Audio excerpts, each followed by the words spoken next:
ಅಳಿಯಂದ್ರಿಗೆ ಯಾಕೆ ಈ ಥರ ಪ್ರಶ್ನೆ ಎಲ್ಲ ಕೇಳ್ತಾ ಇದ್ದಾರೆ? ಪಾಪ ಅವ್ರು ತಾನೇ ಏನು ಉತ್ತರ ಹೇಳಬೇಕಾಗತ್ತೆ? ಹೌದು, ಅಲ್ಲ ಸೌಂದರ್ಯ ಮನೆಯವ್ರು ಯಾಕೆ ಈಗ ಟಿ ವಿಯವ್ರನ್ನೆಲ್ಲ ಕರೆಸ್ಕೊಂಡಿದ್ದಾರೆ? ಇವ್ರ ಉದ್ದೇಶ ಏನು ಅಂತಾನೆ ಗೊತ್ತಾಗ್ತಿಲ್ವಲ್ರಿ? ಇದನ್ನೆಲ್ಲ ನೋಡಿದ್ರೆ ಏನೋ ನಡಿಬಾರ್ದು ನಡೆದಿದೆ ಅಂತ ಅನ್ನಿಸ್ತಿದೆ. ನಿನ್ನೆ ದೀಪಕ್ಕೆ ಫೋನ್ ಮಾಡಿದಾಗ ಪ್ರೆಸ್ ಮೀಟ್ ಬಗ್ಗೆ ಏನೂ ಹೇಳಲೇ ಇಲ್ಲ. ಎಲ್ಲೋ ದಿಢೀರ್ ಅಂತ ಗೊತ್ತು ಮಾಡಿದ್ದಾರೆ ಅನಿಸುತ್ತೆ. ರೀ, ನನಗೆ ಯಾಕೋ ಗಾಬರಿ ಆಗ್ತಿದೆ ರೀ. ಅಂಬುಜಾ ಹೇಳ್ದಾಗೆ ದೀಪು ವಿಷಯದಲ್ಲಿ ಏನಾದ್ರು ಸಮಸ್ಯೆ ಆಗಿರ್ಬೋದಾ? ಸಲ ಅವಳ ಥರ ನೀನು ಏನೇನೋ ಯೋಚನೆ ಮಾಡಬೇಡ ಕಣೆ. ಮೊದಲು ಟಿ ವಿ ಅವ್ರು ಕೇಳಿರೋ ಪ್ರಶ್ನೆಗೆ ಅಳಿಯಂದ್ರು ಏನು ಉತ್ತರ ಕೊಡ್ತಾರೆ ಅಂತ ನೋಡೋಣ ಇರು. ನೀವು ಮದುವೆ ಆಗಿದ್ದ ಹುಡುಗಿನ ನೀವು ಇಷ್ಟಪಟ್ಟು ಮದುವೆ ಆಗಿದ್ದ ಅಥವಾ ಮನೆಯವ್ರು ಬಲವಂತಕ್ಕೆ ಒಪ್ಕೊಂಡಿದ್ದ?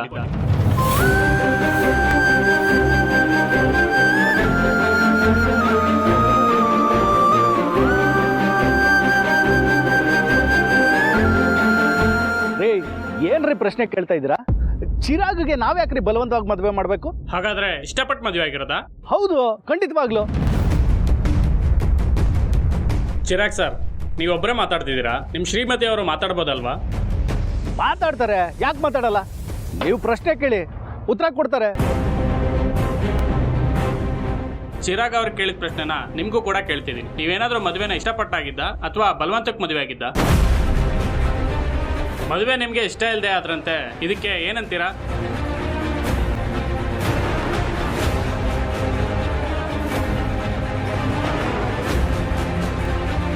ಈ ಮನೆಯಲ್ಲಿ ನಿಮ್ಗಿರೋದಕ್ಕೆ ಕಷ್ಟ ಆಗ್ತಿದೆ ಅಂತೆ, ಹೌದಾ?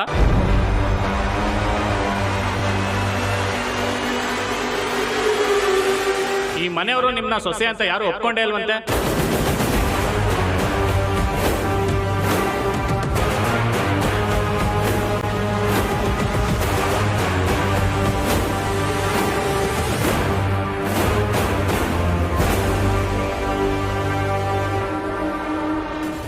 ಏನ್ರಿ ಅದು? ಮತ್ತೆ ಮತ್ತೆ ಅದೇ ಪ್ರಶ್ನೆಗಳನ್ನ ಕೇಳ್ತಾ ಇದ್ದೀರಾ? ಬೇರೆ ಯಾವ್ದಾದ್ರು ಪ್ರಶ್ನೆ ಕೇಳಿ. ಸರ್, ನಾವೇನು ಪ್ರಶ್ನೆ ಕೇಳಬೇಕು ಅಂತ ನಮ್ಗೇನು ಹೇಳ್ಬೇಡಿ. ನೀವು ಏನು ಕೇಳಬೇಕು ಅಂತ ನಮಗೆ ಗೊತ್ತು. ಪ್ರಭಾಕರ್ ನೋಡಿ, ನಮ್ಮ ಕಡೆಯಿಂದ ಏನಾದರೂ ತಪ್ಪಾಗಿದ್ದರೆ ದಯವಿಟ್ಟು ನಮ್ಮನ್ನು ಕ್ಷಮಿಸ್ಬಿಡಿ. ನೋಡಿ, ನಿಮಗೇನು ಪ್ರಶ್ನೆ ಕೇಳಬೇಕು ಕೇಳಿ, ಅವ್ರು ಉತ್ತರ ಕೊಡ್ತಾರೆ. ಸರಿ, ಅದೇನೋ ಪ್ರಶ್ನೆ ಕೇಳ್ತಾ ಇದ್ರಲ್ಲ, ಅದನ್ನೇ ಕೇಳಿ.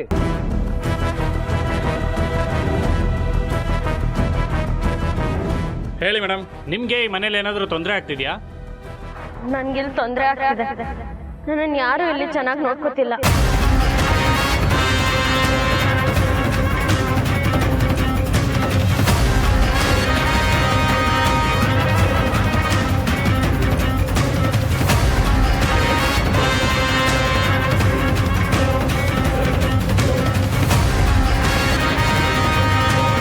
ನೋಡ್ದೇನಣ್ಣ ನಿನ್ ಮುದ್ದಿನ ಮಗಳನ್ನ? ಪಾಪ ನಮ್ಮ ರೂಪ ಮೋಸ ಮಾಡಿದ್ದು ಅಂತ ಅವಳನ್ನೇ ಬೈತಾ ಇದ್ದೆ. ಈಗ ನಿನ್ ಮುದ್ದಿನ ಮಗಳು ಟಿವಿ ಅವ್ರ ಮುಂದೆ ಗಂಡನ ಮನೆಯವ್ರ ಮರ್ಯಾದೆನೆಲ್ಲ ತೆಗಿತಾ ಇದ್ದಾಳೆ. ಈಗೇನ್ ಹೇಳ್ತೀಯಾ? ಈ ಮನೆಯಲ್ಲಿ ನಂಗೆ ಅತ್ತೆ ಸ್ಥಾನದಲ್ಲಿರೋ ಸುಕನ್ಯಾ ಅವರು ಯಾವಾಗ್ಲೂ ಕಷ್ಟದ ಕೆಲಸನೇ ಕೊಡ್ತಿರ್ತಾರೆ. ಊಟ ಹಾಕಲ್ಲ, ಉಪವಾಸ ಹಾಕ್ತಾರೆ.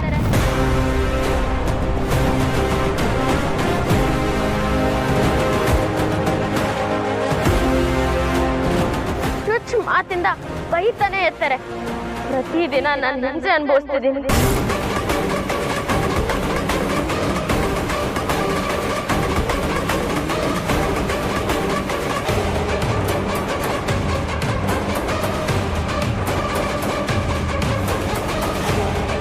ನನ್ನ ಅಕ್ಕನ ಸ್ಥಾನದಲ್ಲಿ ನಿಂತು ನಂಗೆ ದಾರಿ ತೋರಿಸ್ಬೇಕಾಗಿರೋ ಸೌಂದರ್ಯ ಅವ್ರಿಗೆ ನನ್ನ ಕಂಡ್ರೆ ಚೂರು ಇಷ್ಟ ಇಲ್ಲ. ನನ್ನನ್ನು ಹೇಗೆ ಮನೆಯಿಂದ ಆಚೆ ಹಾಕೋದು ಅಂತ ಕೊಂಚ ಆಗ್ತಾನೆ ಇರ್ತಾರೆ. ಯಾಕಂದ್ರೆ ಚಿರಾಗ್ ಅವ್ರನ್ನ ನಾನು ಮದುವೆ ಆಗಿದ್ದು ಅವ್ರಿಗೆ ಸ್ವಲ್ಪನೂ ಇಷ್ಟ ಇಲ್ಲ.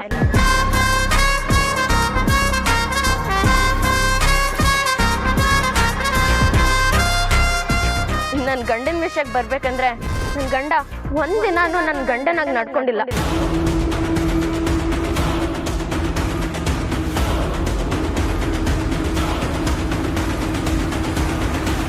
ಇವತ್ತಿನವರೆಗೂ ನನ್ನ ಜೊತೆ ಮಾತಾಡೋದಿರ್ಲಿ, ಸರಿಯಾಗಿ ನನ್ನ ಮುಖನೂ ನೋಡಿಲ್ಲ.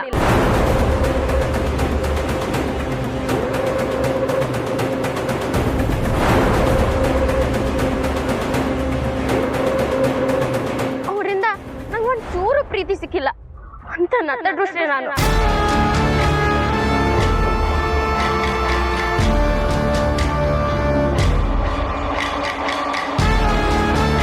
ನಮ್ಮ ದೀಪು ಈ ರೀತಿ ಮಾತಾಡ್ತಿದ್ದಾಳ? ಇಲ್ಲ ಕಣೆ, ನಮ್ಮ ಮಗಳು ತಪ್ಪು ಮಾಡಲ್ಲ.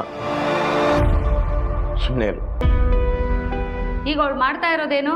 ಅವಳೇ ಬಾಯ್ ಬಿಟ್ಟು ಹೇಳ್ತಾ ಇದ್ದಾಳಲ್ಲ ಟಿವಿಯಲ್ಲಿ. ಆದ್ರೂ ಅವಳ ಪರವಾಗಿ ಇಷ್ಟು ವಹಿಸ್ಕೊಂಡು ಮಾತಾಡ್ತೀಯಲ್ಲ, ಇದಕ್ಕೇನು ಹೇಳ್ಬೇಕಪ್ಪ? ಹಾಗಾದ್ರೆ ನೀವು ಈ ಮನೇಲಿ ಇಷ್ಟೆಲ್ಲ ತೊಂದರೆಗಳನ್ನ ಅನುಭವಿಸ್ತಿದ್ದೀರಾ ಅಂತ ಆಯ್ತು. ಖಂಡಿತ ಇಲ್ಲ ಸರ್, ಅದೆಲ್ಲ ನಿಮ್ಮ ಮನಸ್ಸಿಗೆ ಅಭಿಪ್ರಾಯ ಅಷ್ಟೇ. ಹಾಗೆಲ್ಲ ಏನು ನಡೀತಿಲ್ಲ.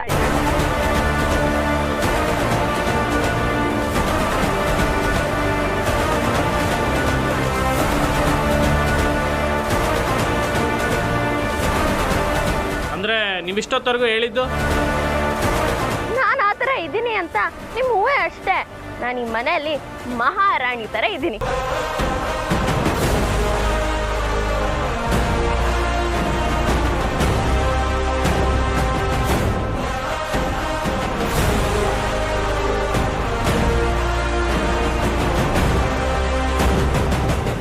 ನಾನಿಲ್ಲಿ ಚೆನ್ನಾಗಿಲ್ಲ ಅಂತ ನೀವೆಲ್ಲ ಅನ್ಕೊಂಡಿರೋದು ಸುಳ್ಳು. ನಿಜವಾಗ್ಲು ನನ್ನ ಗಂಡ ಶ್ರೀರಾಮಚಂದ್ರ.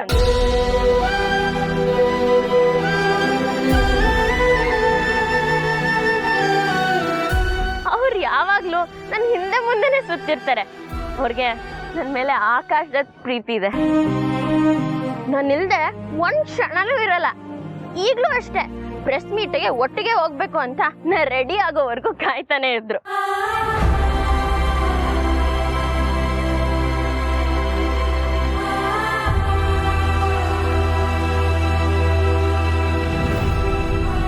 ದೀಪು ಎಷ್ಟು ಚೆನ್ನಾಗಿ ಕಾಣಿಸ್ತಿದ್ದಾಳಲ್ವಾ? ಅಂಬುಜಾ, ಕೇಳಿಸ್ಕೊಂಡ್ಯಾ ನನ್ನ ಮಗಳು ಮಾತಾಡಿದ್ದನ್ನ? ಕೇಳಿಸ್ಕೊಂಡೆ. ಹಾ, ನಂಗೆ ಅತ್ತೆ ಸ್ಥಾನದಲ್ಲಿರೋ ಸುಕನ್ಯಾ ಅತ್ತೆ ಅಂತೂ ನಂಗೆ ಎರಡನೇ ಅಮ್ಮನ ತರ. ನನ್ನನ್ನು ಎಷ್ಟು ಪ್ರೀತಿ ಮಾಡ್ತಾರಂದ್ರೆ ನಾನು ನೀರು ಕುಡಿದ ಲೋಟನ ನನ್ನ ಹತ್ರ ಎತ್ತದ್ ಬಿಡಲ್ಲ ಅಲ್ವಾ ಚಿಕ್ಕತ್ತೆ?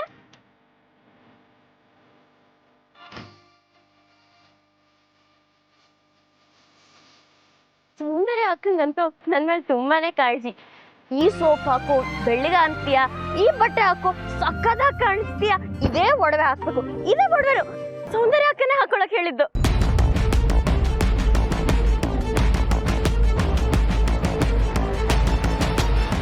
ಈಗ ನನ್ನ ಮಾವನವ್ರ ಬಗ್ಗೆ ಹೇಳ್ಬೇಕಂದ್ರೆ ಅವ್ರು ನನ್ನ ತಂದೆ ಸ್ಥಾನದಲ್ಲಿದ್ದಾರೆ. ಯಾವಾಗ್ಲೂ ನನ್ನ ಒಳ್ಳೇದನ್ನ ಬಯಸ್ತಾರೆ.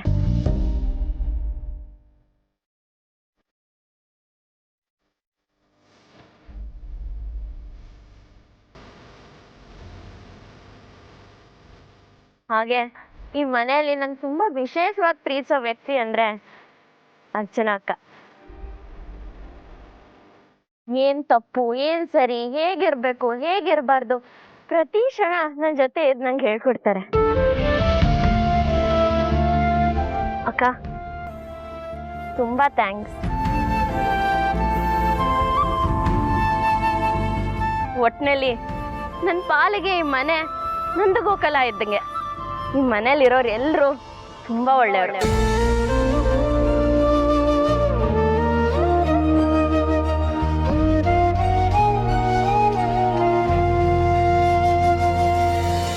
ಎಲ್ರೂ ನನ್ನ ಮನೆ ಮಗಳ ತರ ನೋಡ್ಕೋತಾರೆ. ದೀಪು, ಸೂಪರ್ ನೀನು. ನನ್ಗೆ ಇದಕ್ಕಿಂತ ಭಾಗ್ಯ ಇನ್ನೇನ್ ಬೇಕು ಹೇಳಿ?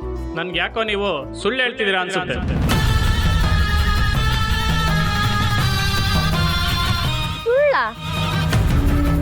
ನಾನು ಯಾಕೆ ಸರ್ ಸುಳ್ಳು ಹೇಳ್ಬೇಕು? ಅದರಿಂದ ನನ್ಗೇನ್ ಲಾಭ? ರೀ, ಅವ್ರು ಯಾಕೆ ಸುಳ್ಳು ಹೇಳ್ತಾ ಇದ್ದಾರೆ? ಇನ್ನೆರಡು ದಿನದಲ್ಲಿ ಅವ್ರ ಮದುವೆ ರಿಸೆಪ್ಷನ್ ಇದೆ ಅಲ್ವಾ ಮೇಡಮ್? ಅಲ್ವಾ ಸರ್? ಕೇಳ್ರಿ, ಬೇಕಾದ್ರೆ ಕೇಳಿ.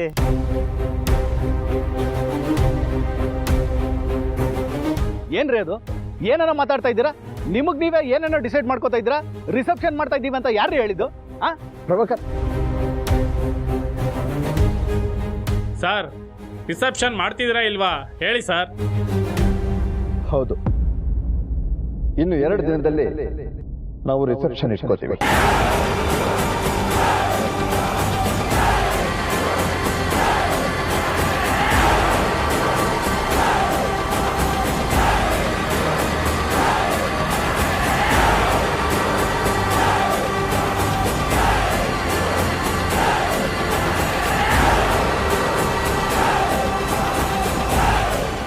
Thank you so much.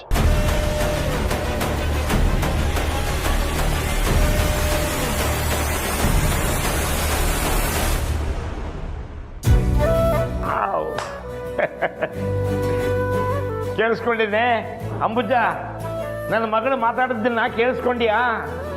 ಅಪರಂಜಿ ಚಿನ್ನ ಕಣೆ ಅವಳು. ಚಿನ್ನ ಯಾರೇ ಹಾಕೊಳ್ಳಿ, ಅದೆಲ್ಲೇ ಇರಲಿ, ಅದರ ಬೆಲೆ ಯಾವತ್ತೂ ಕಮ್ಮಿ ಆಗಲ್ಲ. ಏನಂದ ನೀನು? ಆ ಓಡೋದವಳನ್ನ ಹೋಲಿಸ್ಬಿಟ್ಟು ನನ್ನ ಮಗಳ ಕಾಲಿನ ಧೂಳಿಗೂ ಸಮ ಇಲ್ಲ ಕಣೆ ಅವಳು. ನನ್ನ ಮಗಳು ದೀಪು ನನ್ನ ಹೆಂಡತಿನ ಎಲ್ಲಿಟ್ಕೊಂಡಿದ್ದಾಳೆ ಗೊತ್ತಾ? ಇಲ್ಲಿ. ಯಾವತ್ತೂ ನಮ್ಮ ಗೌರವಕ್ಕೆ ಧಕ್ಕೆ ತಂದವಳಲ್ಲ. ಅರ್ಥ ಆಯ್ತು ಅಂತ ಅನ್ಕೋತೀನಿ. ಅರ್ಥ ಆಯ್ತಣ್ಣ. ಹುಟ್ಟಿದ್ರೆ ಇಂಥ ಮಕ್ಕಳು ಹುಟ್ಟಬೇಕಣೆ. ಅಷ್ಟು ದೊಡ್ಡ ಮನೆಗೆ ನನ್ನ ಮಗಳು ಸೊಸೆಯಾಗಿ ಹೋಗಿ ಸಾರ್ಥಕ ಮಾಡು. ಸಲ ಬೇಗ ಒಂದು ಬಿ ಮಾತ್ರೆ ತಗೊಂಡ್ಕೊಡೆ. BP ಮಾತ್ರೆನಾ? ಯಾಕೆ? ಖುಷಿಗೆ ಸ್ವಲ್ಪ ಜಾಸ್ತಿ ಆಗಿರಬೇಕು ಅಂತ. ಹಾಗೆ ಬಿಸಿ ಬಿಸಿ ಕಾಫಿ. ಅದಕ್ಕೆ ನನಗೂ ಸ್ಟ್ರಾಂಗ್ ಕಾಫಿ ಬೇಕು.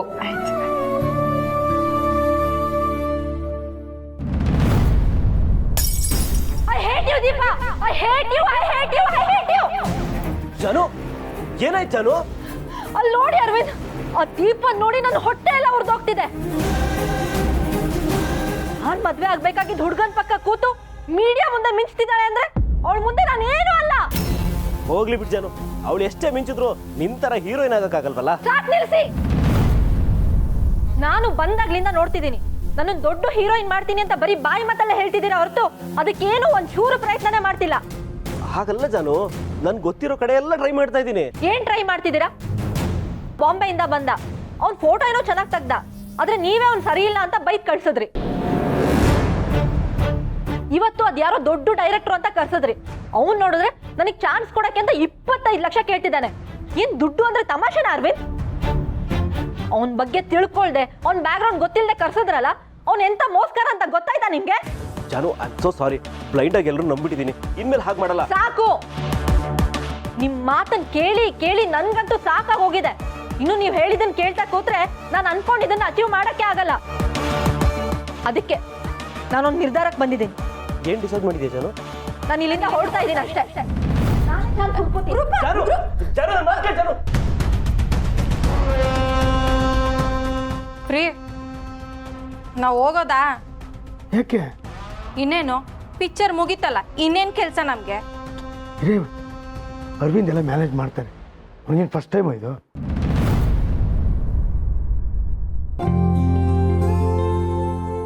ಜಾಜಿ ಅಕ್ಕ, ನೀವು ಬೇರೆ ಏನಾದರೂ ಮಾಡಿ, ನಾನು ಇದನ್ನ ಮಾಡ್ತೀನಿ. ಮೇಡಮ್, ನೀವೇನು ಮಾಡಬೇಡಿ ಬಿಡಿ. ಯಾಕೆ? ಇನ್ನು ಮುಂದೆ ನಿಮ್ಮ ಕೈ ಕೆಲಸ ಮಾಡಿಸ್ಬಾರ್ದು ಅಂತ ಸೌಂದರ್ಯ ಮೇಡಮ್ ಕಡೆಯಿಂದ ಆರ್ಡರ್ ಆಗಿದೆ.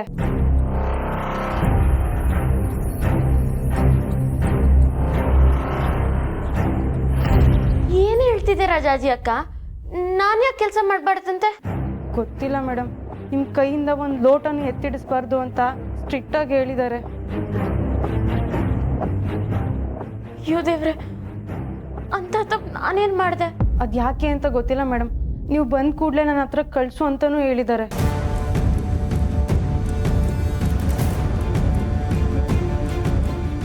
ಬೇಗ ಅವ್ರ ಹತ್ರ ಹೋಗಿ ನೀವು ಮಾತಾಡಿ ಮೇಡಮ್. ಹೌದಾ? ಅಯ್ಯೋ ದೇವ್ರೆ, ಯಾಕೆ ಅವ್ರು ಈ ರೀತಿ ಹೇಳಿದ್ರು ಅಂತ ನಂಗೆ ಗೊತ್ತಾಗ್ತಿಲ್ಲ ಅಲ್ವಾ? ಈಗ ಏನು ಮಾಡಲಿ?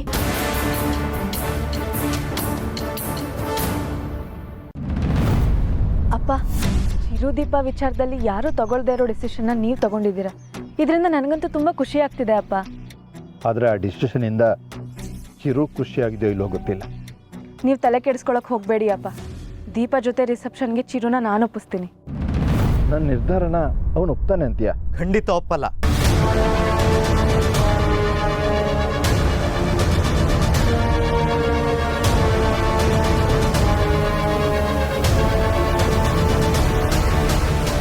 ಯಾಕೆ ಚಿರು, ಅಪ್ಪ ತಗೊಂಡಿರೋ ಡಿಸಿಷನ್ ಸರಿಯಾಗೇ ಇದೆಯಲ್ಲ? ಖಂಡಿತವಾಗ್ಲೂ ಸರಿಯಾಗಿಲ್ಲ.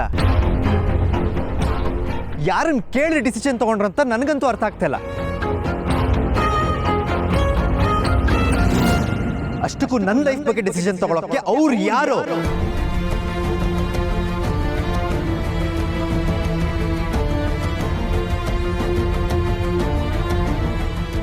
ಆದರೆ ಈಗ ಹೇಳಿದೆಯಲ್ಲ ಈ ಮಾತು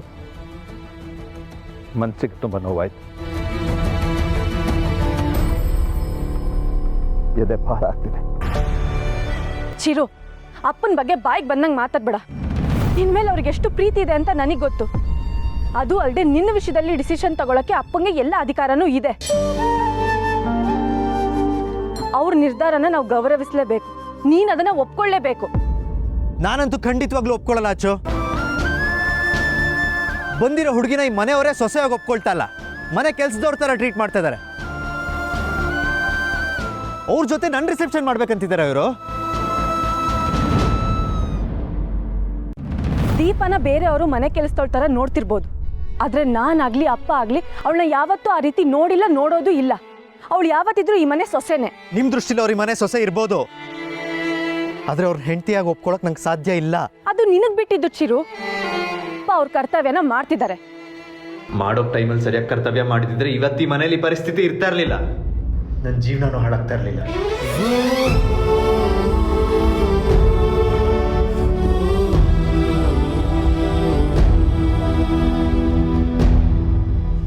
ಒಂದು ವೇಳೆ ನಿಮ್ಮಮ್ಮ ಈಗ ಇದ್ದು ಅವಳು ದೀಪನ ಸೊಸೆ ಅಂತ ಒಪ್ಕೊಂಡಿದ್ದಿದ್ರೆ ಆಗ ನೀನು ಅವಳನ್ನ ಹೆಂಡತಿ ತಕ್ಕೋತಾ ಇರ್ಲಿಲ್ವಾ? ಅಚ್ಚು, ನನ್ನ ವಿಷಯದಲ್ಲಿ ಅಮ್ಮನ ತರದ್ ಬೇಡ ಅಂತ ಹೇಳೋರ್ಗೆ ಏನವ್ರದ್ದು ತಪ್ಪಿಲ್ಲ ಅಚ್ಚು. ಚಿಕ್ಕ ವಯಸ್ಸಿಂದ ನನ್ನ ದೂರ ಇಟ್ಟಿದ್ದು ತಪ್ಪಲ್ವಾ?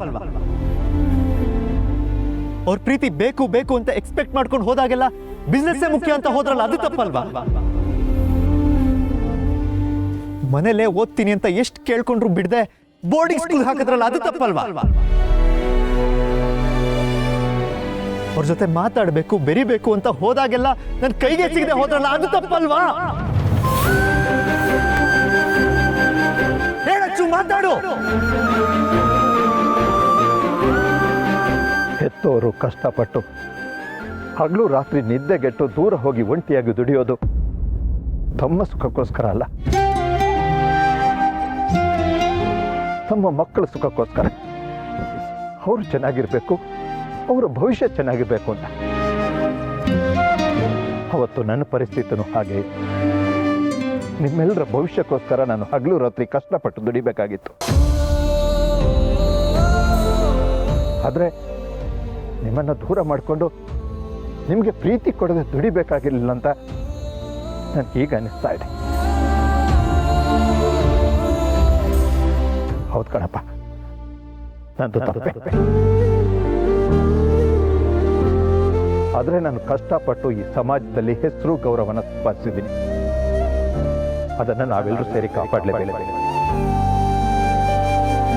ಮೀಡಿಯಾದವರು ನೀನು ರಿಸೆಪ್ಷನ್ ಬಗ್ಗೆ ಕೇಳಿದಾಗ ನಾನು ಅವ್ರಿಗೆ ಉತ್ತರ ಕೊಡಲೇಬೇಕಾಗಿ ಬಂತು. ಇಲ್ಲದೆ ಹೋಗಿದ್ರೆ ಅವ್ರು ನಿನ್ನ ಮದುವೆ ಬಗ್ಗೆ ಬೇರೆ ಥರ ಮಾತಾಡೋಕೆ ನಾನೇ ಅವಕಾಶ ಮಾಡಿಕೊಟ್ಟಾಗ ಆಗ್ತಿತ್ತು. ಹೌದು ಚಿರು, ಆ ಸಂದರ್ಭದಲ್ಲಿ ಅಪ್ಪ ಸರಿಯಾದ ನಿರ್ಧಾರನೇ ತಗೊಂಡಿದ್ದಾರೆ.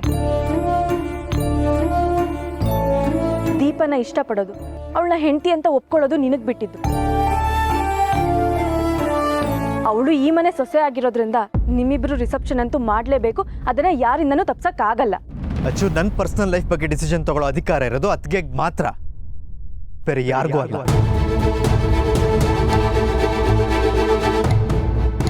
ಚಿರು, ಪ್ಲೀಸ್ ಅರ್ಥ ಮಾಡ್ಕೊ. ಅಪ್ಪ ನಿನ್ನನ್ನ ಈ ಸೊಸೈಟಿಲಿ ಸರಿಯಾದ ದಾರಿಲಿ ನಿನ್ನ ಭವಿಷ್ಯ ರೂಪಿಸೋ ಪ್ರಯತ್ನ ಮಾಡ್ತಿದ್ದಾರೆ. Please stop it Achchu. Not a fool. ಕೊಡ್ಬೇಕಾದ ಟೈಮಲ್ಲಿ ಸರಿಯಾಗಿ ಪ್ರೀತಿ ಕೊಡದೇ ಇರೋರು ನನ್ನ ಭವಿಷ್ಯ ರೂಪಿಸ್ತಾರೆ. ನನ್ನ ಭವಿಷ್ಯ ರೂಪಿಸೋ ಅಧಿಕಾರ ಇರೋದು ಅತ್ಗೆ ಮಾತ್ರ. ಈಗಲೇ ವಿಷಯದ ಬಗ್ಗೆ ಅದಕ್ಕೆ ಹತ್ರ ಮಾತಾಡಿ ರಿಸೆಪ್ಷನ್ ಕ್ಯಾನ್ಸಲ್ ಮಾಡಿಸ್ತೀನಿ.